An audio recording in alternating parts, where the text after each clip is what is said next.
Hello everyone, welcome to this series on literary terms and theories, and in this video we are going to again take up the term allegory with some different aspects. Introduction. Allegory, derived from the Greek word allegoria meaning speaking otherwise, is a storytelling technique where a narrative has a double meaning, a primary or surface meaning and a secondary or underlying meaning. This allows the story to be read, understood, and interpreted on multiple levels, closely relating it to the fable and the parable. Allegories can be literary, pictorial, or both, as seen in emblem books, and they can vary in length. This multi-layered approach enables writers to convey complex ideas and moral lessons through symbolic figures and narratives. The Frog and the Scorpion, a classic fable. A classic example to illustrate the concept of allegory is the old Arab fable of the frog and the scorpion.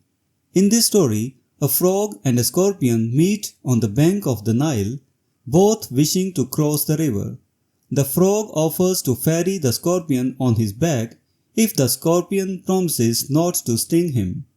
The scorpion agrees, provided the frog promises not to drown him.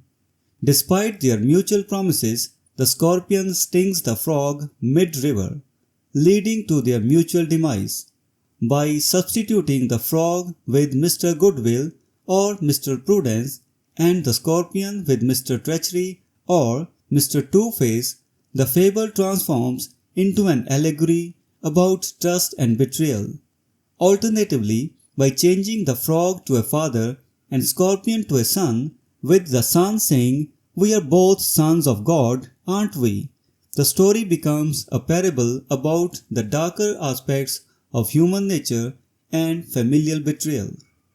Bunyan's Pilgrim's Progress 1678. One of the most renowned allegories in English literature is Bunyan's Pilgrim's Progress 1678. This work is an allegory of Christian salvation where the hero, Christian, represents every man. Fleeing in the city of destruction, Christian embarks on a pilgrimage, passing through symbolic locations such as the Slough of Despond, Vanity Fair, and the Celestial City. Along his journey, he encounters characters like Mr. Worldly Wise Man, Faithful, and Giant Despair, each representing different moral and spiritual challenges. The narrative symbolizes the trials and tribulations of life and the quest for spiritual redemption, making it a timeless representation of the human spiritual journey. Ancient and classical allegories. The origins of allegory are ancient and deeply rooted in religious expression and myth. Classical mythology often serves as allegory, attempting to explain universal facts and forces. The myth of Orpheus and Eurydice, for instance, is an allegory of redemption and salvation. Early literary examples include Plato's Timaeus, Phaedrus, and the well-known allegory of the cave in Republic. In the lost 6th book of De Republica by Cicero, 1st century BCE, the Somnius Scipionis presents a dream narrative where Scipio Aemilianus journeys through the spheres, revealing the structure of the universe. This work significantly influenced medieval thought. The Golden Ass by Apuleius, 2nd century CE, also features allegorical content, particularly in the story of Cupid and Psyche. Medieval and Renaissance allegories.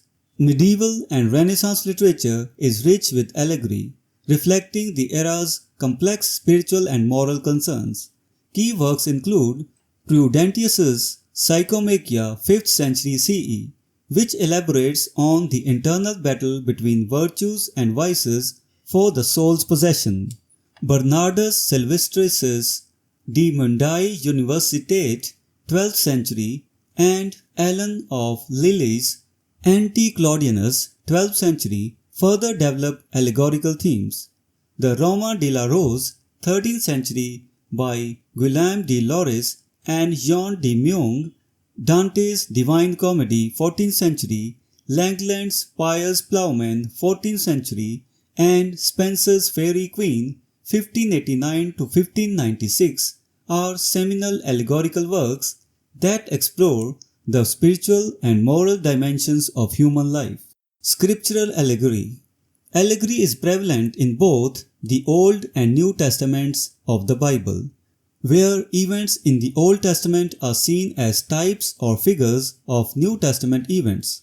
For instance, in the Song of Solomon, Solomon is a type of Christ, and the Queen of Sheba represents the Church. Saint Thomas Aquinas' theological analysis in the Summa, 13th century, details fourfold allegory, which includes literal, allegorical, moral, and anagogical levels of meaning. This method can be applied to various biblical texts, providing a multi-layered interpretation of scripture. Dante elaborates on this theory in his Convivo, applying it to poetry. Notable European allegories. Significant allegories in European literature span various centuries and themes. In the 17th century, John Bunyan's The Life and Death of Mr. Badman 1680 and John Dryden's satirical allegories Absalom and Achitophel 1681 stand out. The 18th and 19th centuries saw Jonathan Swift's Gulliver Travels 1726, William Blake's prophetic books late 18th century, and Nathaniel Hawthorne's The Marble Faun 1860. Moving into the 20th century, C.S. Lewis's Pilgrim's Regress 1933, Virginia Woolf's Between the Acts 1941, and George Orwell's Animal Farm 1945 used allegory to critique contemporary society and explore deeper philosophical and moral questions. Modern allegories.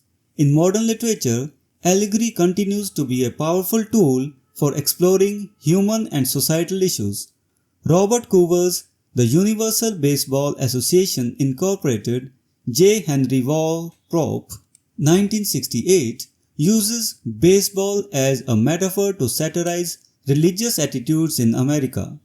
Richard Adams' Watership Down, 1972, is an allegorical story about a group of rabbits reflecting themes of survival, leadership, and community. These contemporary examples demonstrate the enduring relevance of allegory in addressing complex and multifaceted human experiences. Conclusion. Allegory, with its ability to convey complex ideas through symbolic narratives, remains a powerful literary device. From ancient myths to modern novels, allegories continue to offer profound insights into human nature, society, and the spiritual journey. This timeless mode of expression reflects the universal appeal and enduring significance of allegory in literature, providing a rich and layered understanding of the world and our place within it. So this was another discussion on the term allegory. We will meet in the next video and discuss some other term. Until then, goodbye and thank you.